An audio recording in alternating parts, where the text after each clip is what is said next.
The House Oversight Committee room was unusually tense. C-SPAN cameras rolled as the latest hearing on judicial ethics and political bias was about to begin. Seated at the end of the long panel table was Congresswoman Jasmine Crockett, calm and composed, flipping through her annotated binder. On the opposite side sat former judge and conservative commentator Jeanine Pirro, called in as a key witness. Pirro's reputation preceded her, fiery, unapologetic, and known for her hardline rhetoric. Crockett, by contrast, had earned praise for her precision, calm under pressure, and ability to dissect arguments with surgical sharpness. The chairman gavelled the room to order. "We'll begin questioning now." Representative Crockett leaned in slightly, prepared to speak, but was abruptly cut off. "You Democrats are destroying this country," Pirro suddenly bellowed, jabbing her finger toward the Congresswoman. "You sit here pretending to care about the Constitution, but you don't respect the rule of law." Gasps rippled through the room.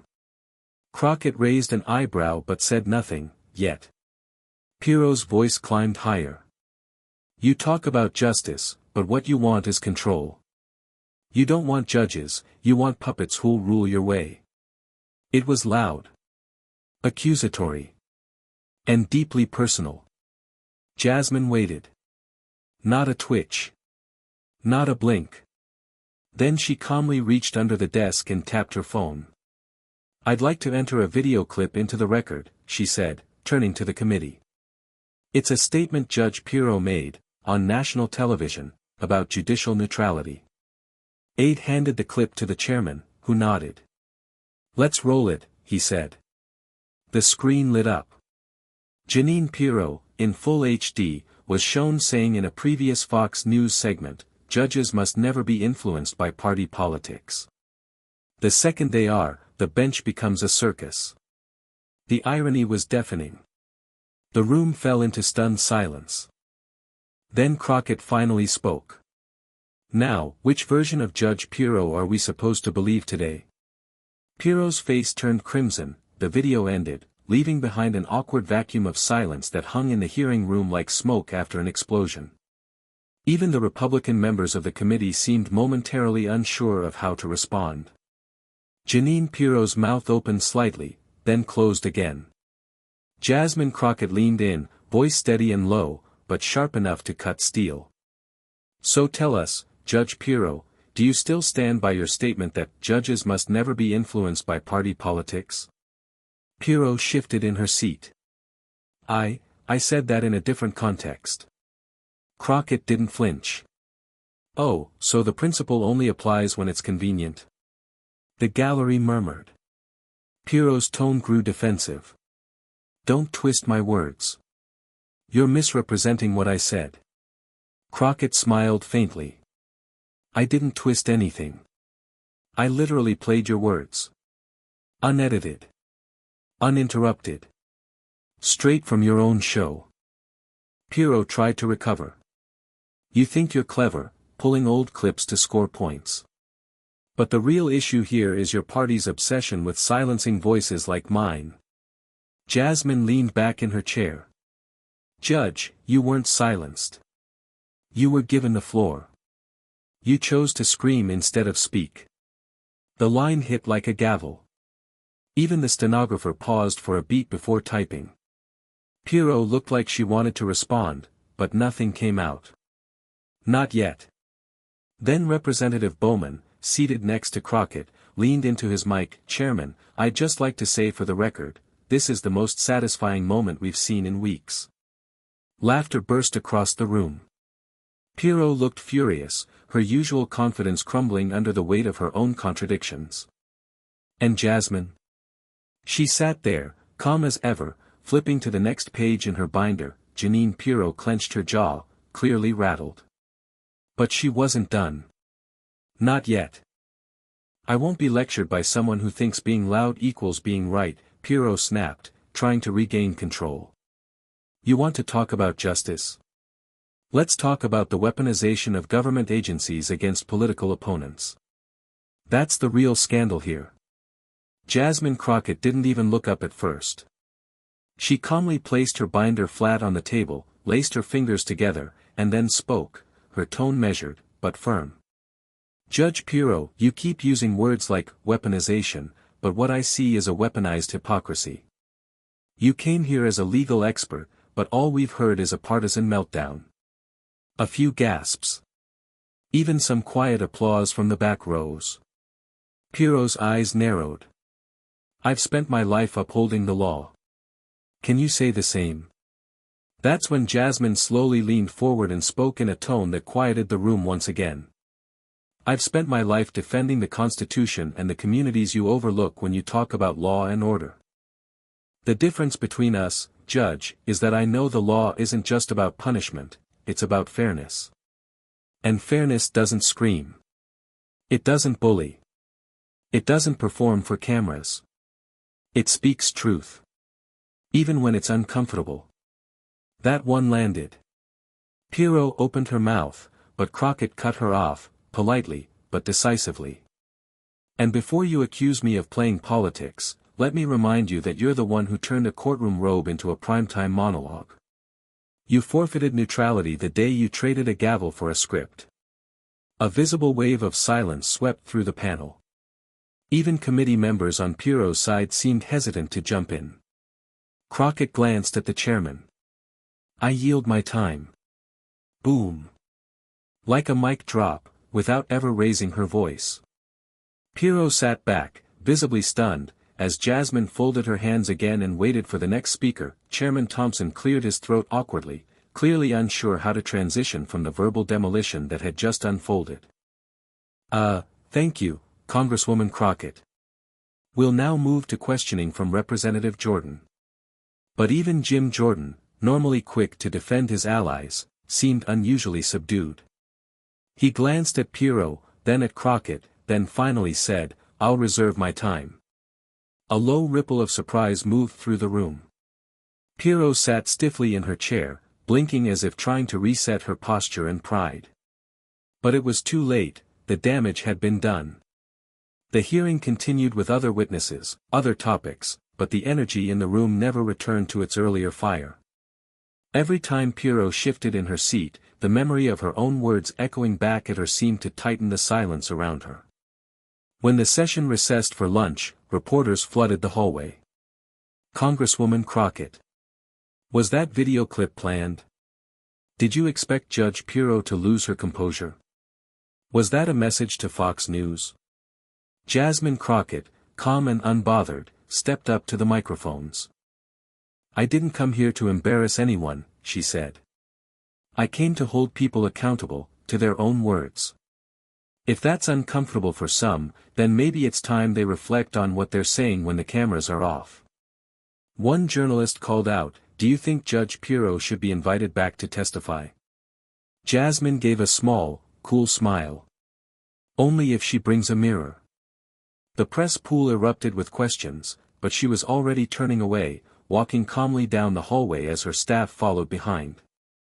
Back inside, Pirro sat alone at the witness table, staring at the water bottle in front of her, the label unreadable through the reflection of her own image on the table's polished surface. By the time the hearing resumed that afternoon, the entire building buzzed with whispers. Clips of Jasmine Crockett's surgical takedown had already gone viral. Every news outlet was replaying the moment Jeanine Pirro was confronted with her own words, and visibly stunned into silence. Fox anchors tried to spin the exchange. Other networks leaned in hard. Pirro re-entered the chamber flanked by two aides, visibly less fiery than before. No smirk. No eye contact. Just a tight jaw and a folder clutched close to her chest. As she took her seat, Jasmine Crockett was already seated across from her, flipping through case files like nothing had happened. Representative Raskin spoke next, but it was hard for anyone to focus. The room kept glancing back at the two women, waiting, wondering if another explosion would happen. But Crockett wasn't interested in drama. She'd already made her point. And it was still echoing. It wasn't until near the end of the hearing that Pirro tried to claw back some ground. "I'd like to clarify my earlier comments," she said suddenly, cutting into a quiet moment. "My intention wasn't to attack Congresswoman Crockett personally." Jasmine looked up slowly. Pirro continued, but we have to admit, this committee has become less about oversight and more about political theater. And that should concern all of us. Before the chairman could respond, Jasmine calmly pressed her mic, then maybe you shouldn't have brought a performance. Pirro's mouth opened slightly. And since we're talking about clarity, Crockett added, let's be clear about something else too, the truth doesn't care about what network you're on. It doesn't adjust based on ratings. And it sure doesn't scream to be heard. Several members nodded. A few even applauded lightly. Pirro slumped back into her chair, once again deflated.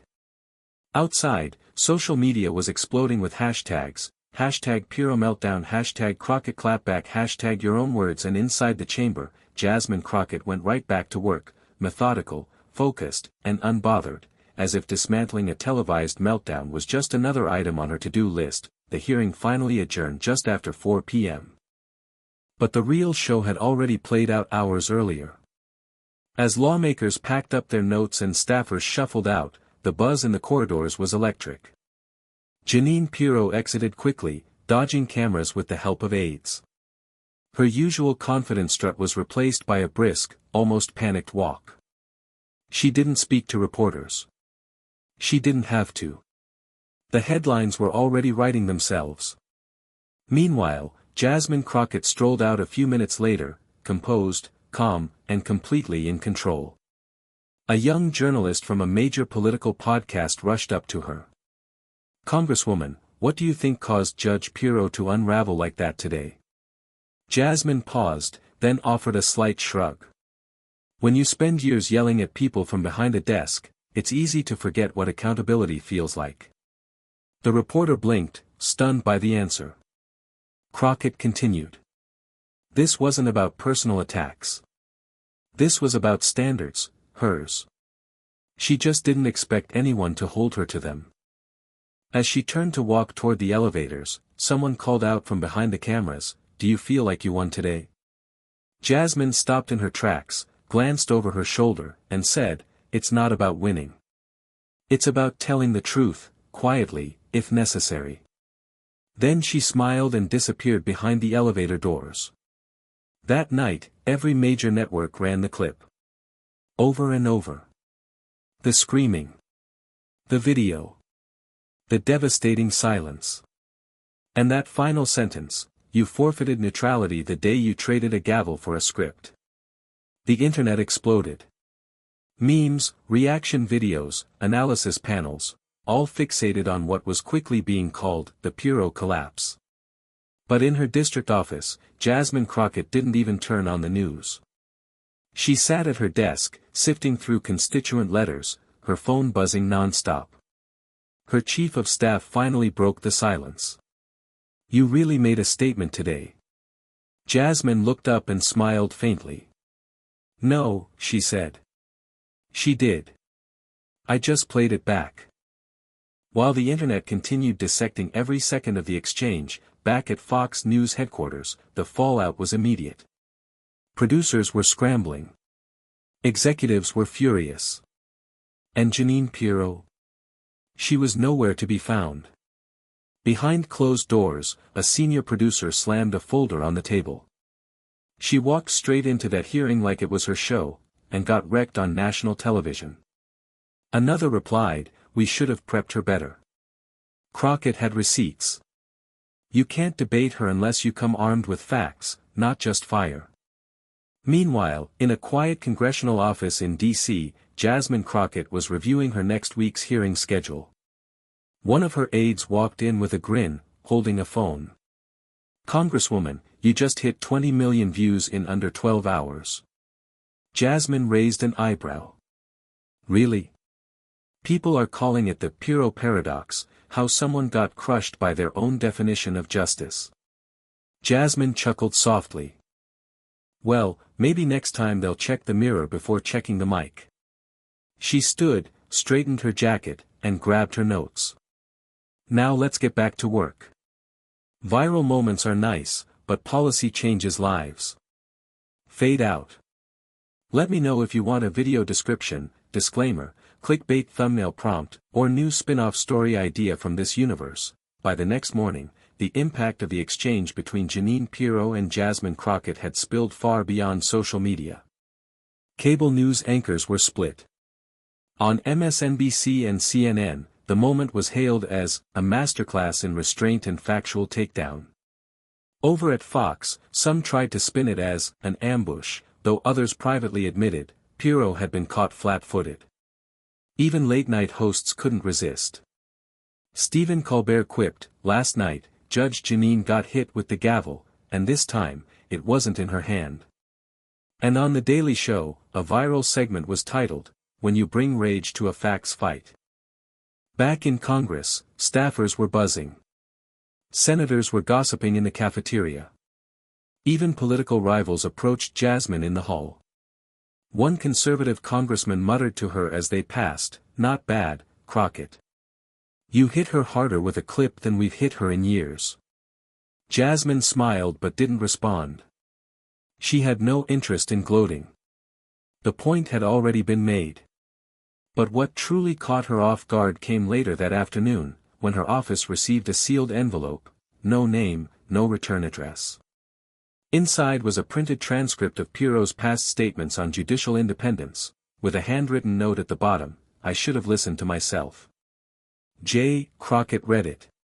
No smile this time. She folded the letter, placed it in her desk drawer, and quietly closed it.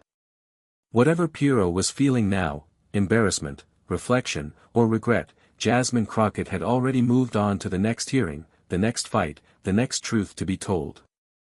Backstage at Fox News, the mood had shifted from shock to full-blown crisis mode.